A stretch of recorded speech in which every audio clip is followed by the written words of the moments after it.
দাদা, সিনেমা বানানো কঠিন নাকি গান, কোনটা? আসলে যে কোনো একটা আর্ট বা ক্রাফট যদি আপনি এক্সট্রিম লেভেলে ছুতে চান, সেটা একটা ইনস্ট্রুমেন্ট হতে পারে।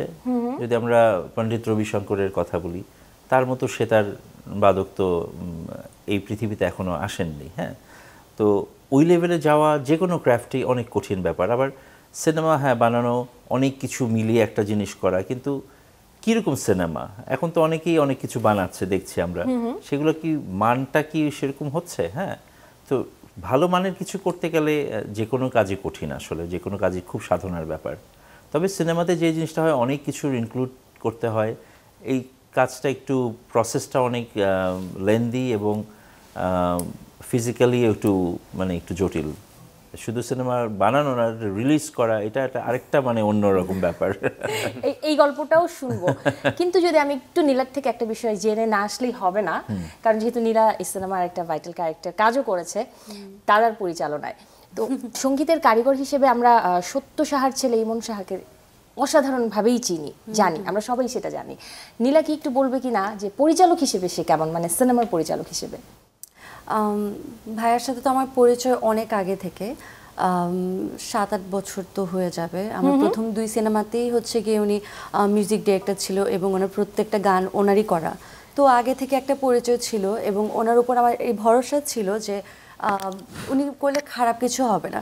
তবে আমার এক্সপেকটেশন এত হাই রাখিনি, যেহেতু ওনার ফার্স্ট সিনেমা, মিস্টেক হতেই পারে। কিন্তু সেটে যাওয়ার পরে আমার একবারের জন্য মনে হয়নি যে এটা উনি ফার্স্ট টাইম ডিরেকশন দিচ্ছে, একেবারেই মনে হয়নি। হি ওয়াজ সো কাম অলওয়েজ। কোনোবার হচ্ছে গিয়ে শাউট করা বা হাউকাউ করা কিচ্ছু করতে হয়নি, সব কিছু পারফেক্টলি হচ্ছে, শুটিং ফেসে যাচ্ছে না। আমি অ্যাজ আর্টিস্ট আমি হচ্ছে গিয়ে সব কিছু পাচ্ছি, কোনো রকম বদার হচ্ছি না, ডিসকাস করছি, রিহার্সাল করছি, সব কিছু আমি পারফেক্টলি পেয়েছি। আমি কোথাও ফার্স্ট টাইম করছি ডিরেকশন, আমার একদম মনে হয়নি। এই কুল থাকার রহস্যটা কি? আমি আপনাকে যতটা সময় পেলাম দেখলাম যে আপনি আসলেই খুব কুল অ্যান্ড কাম। গানের মানুষ বলেই না, না, গানের মানুষ অনেক খাতারনাক আছে। সবসময় হাইপার থাকে, হ্যাঁ, অনেক সময় রাগারাগি করে, হ্যাঁ, আছে, ডিপেন্ড, গান বলে না, যে কোনো প্রফেশনে যে কোনো মানুষ যে এক এক রকমের হতে পারে।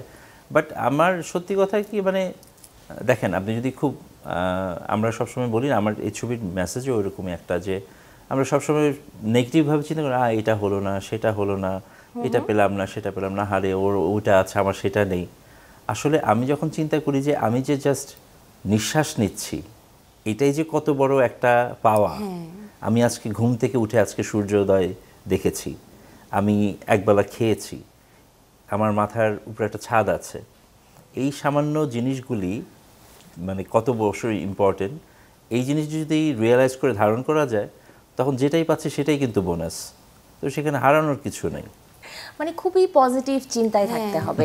ওনাকে দেখেছি যে শুটিং তো সবসময় স্মুথলি যায় না, কিছু একটা প্রবলেম হয়তো বা হয়েছে, কিন্তু উনি এটা নিয়ে বদার না। আচ্ছা, প্রবলেম হয়েছে, now what is the solution, let's go to the solution.